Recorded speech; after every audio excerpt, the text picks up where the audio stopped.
If your sales aren't where you want them to be, the question is, why? And you might be assuming, well, my marketing agency is sending me bad leads, or maybe it's just that we're not following up enough, or I've had a lot of front desk turnover. Those are all good reasons why sales might not be where you want them to be. But what if it's as simple as the offer? A lot of times that's what we find is the actual offer is the reason why sales isn't where the business owner wants it to be. And if you've been kind of plateauing, you've explored some of those other options, like maybe it's my lead flow, maybe it's my paid traffic campaign, maybe I'm not doing enough outreach, maybe I don't have enough partners. Those are all really good marketing activities to have in place. But in my experience, the offer is usually that point of leverage for a lot of business owners that they're not thinking about that can make a massive difference. So in this podcast and video, I'm going to be sharing with you some of the elements that I see with a really powerful offer and how you can incorporate that into your business today.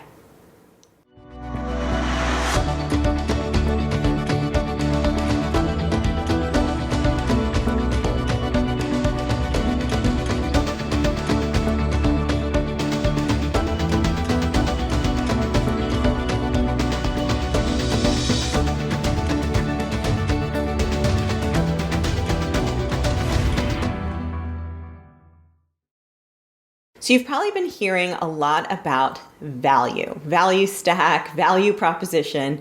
And what I'm going to share with you today is probably a different way of looking at offers where it's not relative to value. I'm going to introduce the idea of an offer as a way to get into a conversation. The offer itself isn't always designed to get you bookings and sales, even though that sounds really funny.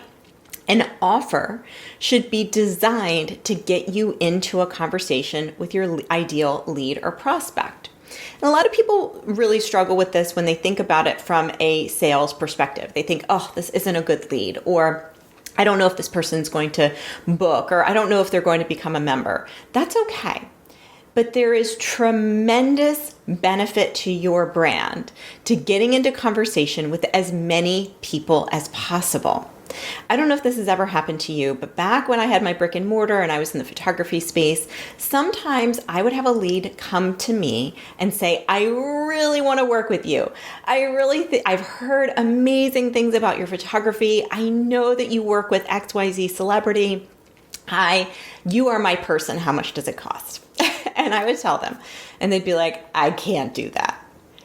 And then I would be really kind to them. I would say, well, you know what? I completely understand. You may find some people in the beginning stages of building their career where they're not charging quite as much yet. That's definitely where I was years ago. Let me give you a couple suggestions and tell me more about your wedding, or tell me more about what you're looking for, and I can connect you with them. These are some people that I know. And the way in which I treated that lead, the way in which I engage with them as a person, as a human, not just somebody that I'm writing off that can't afford it, came back to me so many times over because I didn't put up all this friction in the beginning that would prevent us from having a conversation. So many times their cousin or their sister or their friend with a different budget would come back and say, I heard you're the one. Where do I sign? I don't even need a meeting. Send me a contract. And this would happen frequently when I was in business. And this was pretty high ticket. This was a long time ago, 10, 15, even maybe 20 years ago. And it was what we were charging was a lot of money back then. It's a lot of money today. It was very premium priced at that time. And what was really interesting is I never put up my pricing, even as a premium photographer. I never put up pricing on the website. I never tried to throw up all these roadblocks to the conversation because those conversations benefited my business so many times over and over and over again that I didn't want to prevent them. And this was one of the secret ingredients in growing my business, where at the time there was no Facebook, there was really no paid traffic. Everything was organic and everything was word of mouth. So my question to you is, my challenge to you, if you're listening and hopefully your wheels are spinning a little bit, where are you putting up so much friction that it's hard for you to build your brand and your sales process? And I'm going to propose that for those of you who have a recurring revenue membership model or a local business, it might be in your intro offer. That's where the friction might be. And I have a funny story to share about this exact idea. So I live in a beautiful area of Southeast Pennsylvania. And recently I was driving down the byway. It's a country byway. It's the scenic route. It's beautiful, coming from Delaware into Pennsylvania where we live. And it is extremely popular. People bike it, people drive it just for the scenery. And I saw a lemonade stand on the side of the road. I was with my family. And on the lemonade stand, it said lemonade, $5. And there was 3 kids sitting there. And my kids were like, $5? That is so much money for lemonade. And I said, listen, location, location, location, right? Like they have a premium location. They probably hiked down to the main road from their neighborhood. They decided that the better position was going to command a premium price. Like, good for them. Great lesson, kids. Save it for when you're older. And then the next day, we saw the same lemonade stand with the same kids sitting there and no price on the table. And I was thinking, these kids are brilliant. Oh my gosh. I wish I could stop and congratulate them. But, I have my kids with me and we have a place to go. But that was brilliant because what they did is they removed the friction of the price point. They didn't change their premium position. If we went there, it'd still be probably $5. But what they decided is that $5 sign was deterring people from coming up to the lemonade stand to find out what it cost. Because then and only then can you explain, well, this is premium lemonade. I squeezed the juice myself. This isn't necessarily the kind of lemonade that would come from a powdered can. This is premium lemonade, friends. And they could actually sell me because who's the easiest person to sell to? The one in front of you, right? So I loved that they removed this friction. I thought that was brilliant. And it reminded me of what I wanted to share with you about an outbound offer. So I want to share with you that when it comes to creating an offer, I want you to make it as easy as possible for people to come into your business. Don't throw up all of this friction, all of these requirements, multi-location, or multi-appointments required, having a high price point so you can filter leads unless you have so many leads banging down your door that you have to use price as a way to deter them because your sales team just can't even handle the volume. But that's rarely what's happening when people put up too much friction. When people are putting up too much friction, it's because they, think of that 1 or 2 or 3 people that didn't buy, and they're trying to prevent themselves from the pain of those people coming back in, which is understandable, but not the right way to go about building your business. I personally like a free offer or a free conversation or a free consultation. Now, the way you message it, the way you message free has a lot to do with who you get in the door.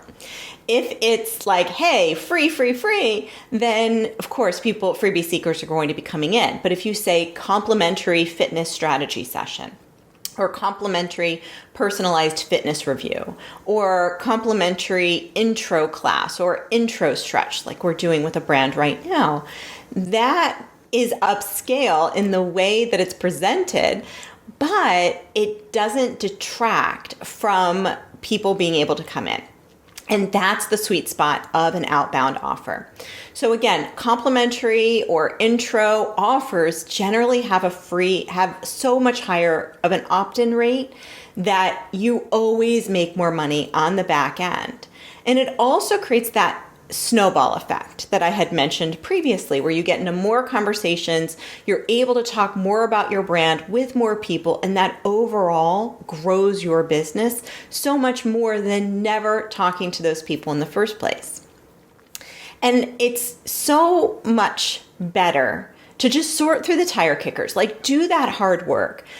They're in every business, but it's so much better to commit to sorting through the freebie seekers or the looky-loos or the tire kickers or whatever you want to call them versus making it hard for people to try you out. And here's something I have found with premium buyers.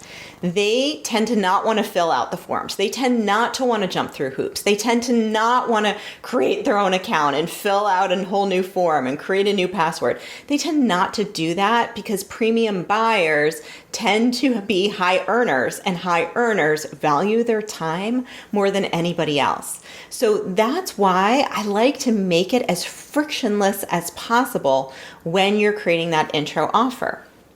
So how do you craft this perfect offer? You know that you want to remove any obstacles or barriers to getting in touch with you, but you also want to make sure that you've got the right people coming in the door.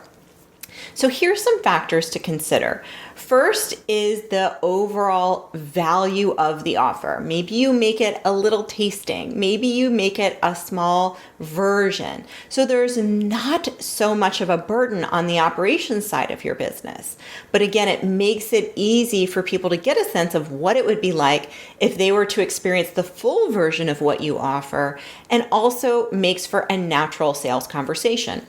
That's why I like assessments, strategy sessions, intro classes, personalized custom reviews, because when we're doing any type of assessment in the beginning of a sales process, it naturally goes into a sales conversation because people are usually volunteering what their goals are or why they're not where they want to be. And that just becomes great information to share, to mirror back to them during the sales process. That's what I really like about an intro offer.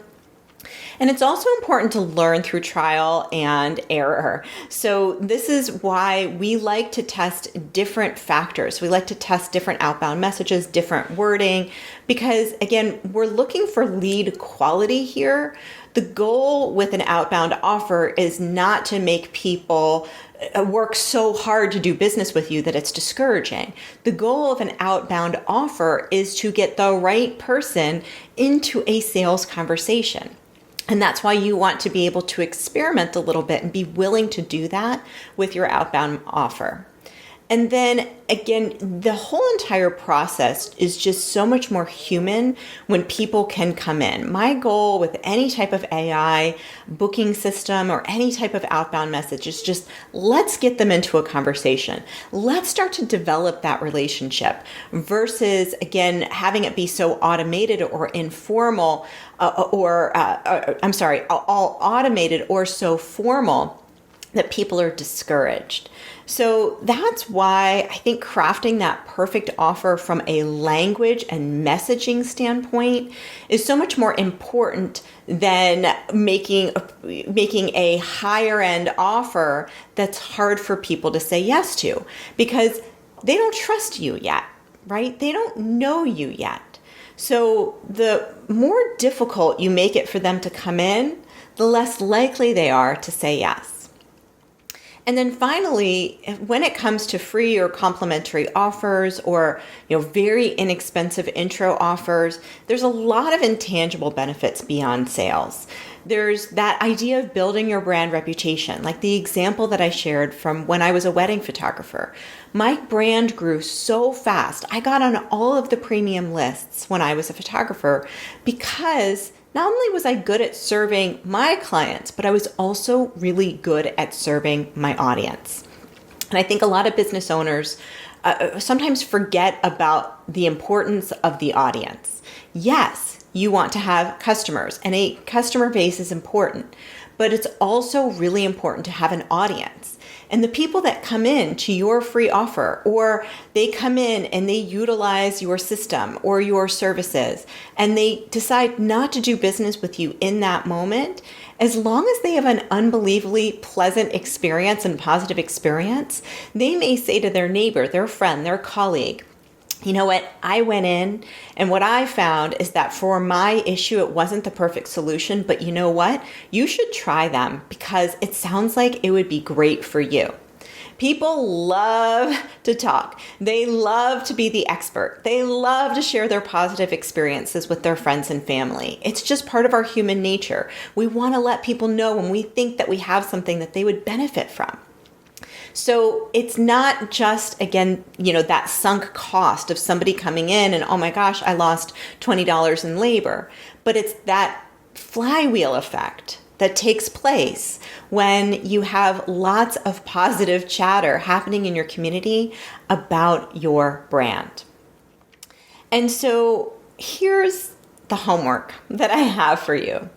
There is always a sweet spot when it comes to offers and the value of the offers that you are putting out into the marketplace between revenue and operations. There's always this sweet spot. And if you don't have as many people coming into your business as you would like, it may be that we're swaying a little too far into operations and we're moving a little too far away from sales. And we need to be thinking about sales as not only the opportunity to make money today, but the opportunity to make money from great word of mouth down the road. So it's all about keeping an eye on those KPIs and then also creating a system that gives you both, that gives you the revenue that you desire and gives you enough sales opportunities to create that revenue, but then also balances it with the operational efficiencies that make a business sustainable in the long run. And this is custom for every single business that we work with. There isn't a perfect balance that I can say is right for everybody. But the big thing is just to keep in mind this idea of value. And are you offering enough value to get into enough sales conversations so that if you had to, because operations was just, needing a break, you could put in friction. But you're not starting with friction. You're starting with flow. So, I never said that this was easy. It's very much an art and a science. But if you are just challenging yourself a little bit in your mind on, is my offer strong enough to get into enough sales conversations, then I think listening to this podcast or watching this video was well worth it. And if you want to learn more about how to do this really well using AI, I would encourage you to visit my free training video where I show you exactly how this works, called getmoresaleswithai.com. It's getmoresaleswithai.com. And I really appreciate you being here today. Feel free to share this episode with a friend or a colleague or another local business owner that you know could really benefit. And I am so grateful to you for tuning in today. I'll see you next time.